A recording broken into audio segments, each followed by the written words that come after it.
इस सृष्टि में जो जन्म लेता है वो निश्चित मृत्यु के अधीन होता है। श्री कृष्ण। दोस्तों यहाँ भगवान श्री कृष्ण कहते हैं कि इस मृत्यु लोक का हर एक प्राणी, चाहे मनुष्य हो या पशु पक्षी हो या फिर पेड़ पौधा हो, हर सांस लेने वाला प्राणी अपने जन्म के साथ मृत्यु को भी लेकर आता है। हर प्राणी को एक ना एक दिन निश्चित क्षण पर मरना अर्थात अपने शरीर को त्यागना ही पड़ता है। दोस्तों यहाँ भगवान श्री कृष्ण कहते हैं कि मनुष्य को चाहिए कि फल की इच्छा त्याग कर कर्म को अपना धर्म समझकर करे, क्योंकि जो भी मनुष्य फल प्राप्ति की इच्छा करता है उसका मन फल के बारे में सोचकर अपने कर्म और कर्तव्य से विचलित हो जाता है और उस इंसान को वो फल प्राप्त नहीं होता है जिसकी उसने इच्छा की हुई थी। इसलिए भगवान श्री कृष्ण कहते हैं कि मनुष्य सिर्फ कर्म कर सकता है, फल कदापि मनुष्य के अधीन नहीं है। जो लोग फल की इच्छा से ही कर्म करते हैं वे लोग सुख दुख आदि के चक्र में फंस जाते हैं और उनकी मना शांति नष्ट हो जाती है। भगवान श्री कृष्ण कहते हैं कि मनुष्य अपने फल की इच्छा को त्याग कर कर्म को अपना धर्म समझकर करे तो उसको फल अवश्य मिल जाएगा, परंतु उस फल को वो व्यक्ति विधान की इच्छा समझकर स्वीकार कर लें। और ज्ञानी व्यक्ति भी इसी योग को अपनाकर कर्मयोगी बन जाते हैं। दोस्तों यहाँ भगवान श्री कृष्ण कहते हैं कि आत्मा ना कभी जन्म लेती है और ना ही कभी मरती है।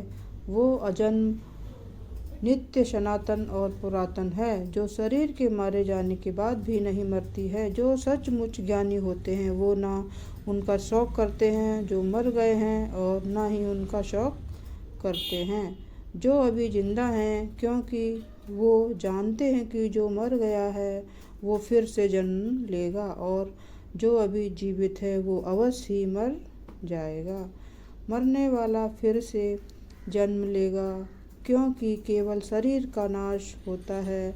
शरीर के अंदर जो आत्मा है वो कभी भी नहीं मरता है, क्योंकि आत्मा को ना कोई शस्त्र काट सकता है और ना ही उसे अग्नि जला सकती है, ना ही जल गला सकता है और ना ही इसे वायु सुखा सकती है। दोस्तों यहाँ भगवान श्री कृष्ण कहते हैं कि मनुष्य के शरीर का एक अदृश्य अंग है मन, जो कभी दिखाई नहीं देता है, परंतु वही इस शरीर का सबसे शक्तिशाली हिस्सा है।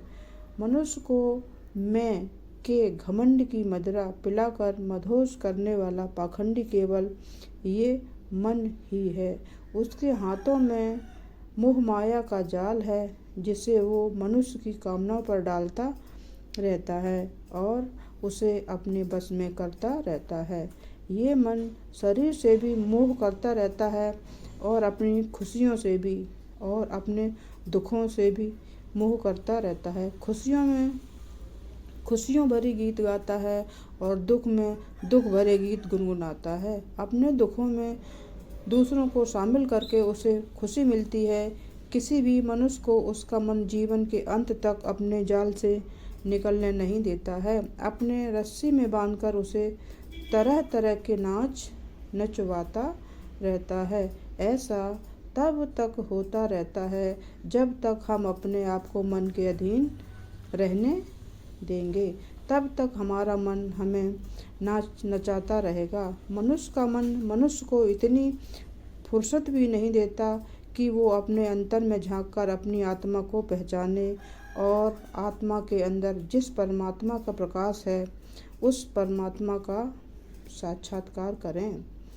किसी भी जीवित प्राणी के लिए आवश्यक है कि प्राणी अपने मन को काबू में करके अपने अंतर में झांककर अपनी आत्मा को देखे, तब उस आत्मा के अंदर उसे परमात्मा का प्रकाश स्पष्ट दिखाई देगा और उसी को ही परमात्मा का साक्षात्कार कहते हैं।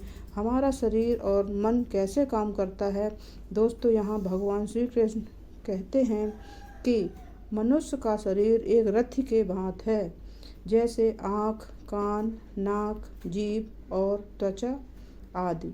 इन इंद्रियों घोड़ों को जो सारथी चलाता है, वो सारथी ही हमारा मन है, और उस रथ में बैठा हुआ स्वामी वही हमारी आत्मा है। मनुष्य की इंद्रियां विषयों की ओर आकर्षित होती रहती हैं, और ये सब तभी तक ही हो सकता है जब तक जीवात्मा अपने मन को काबू में ना लाए। जब तुम स्वयं मन के अधीन ना रहकर अपने मन को अपने अधीन कर लोगे, तो वही मन एक अच्छे सारथी की तरह तुम्हारे शरीर रूपी रथ को सीधे प्रभु की चरणों में ले जाएगा। यदि मन तुम्हारा स्वामी है और तुम उसके अधीन हो, तो वो तुम्हें माया के बंधन में जकड़ता रहेगा, और जब तुम अपने मन पर काबू पा लोगे और उसके स्वामी हो जाओगे, तो वही मन तुम्हें मोक्ष के द्वार तक ले जाएगा। धन्यवाद।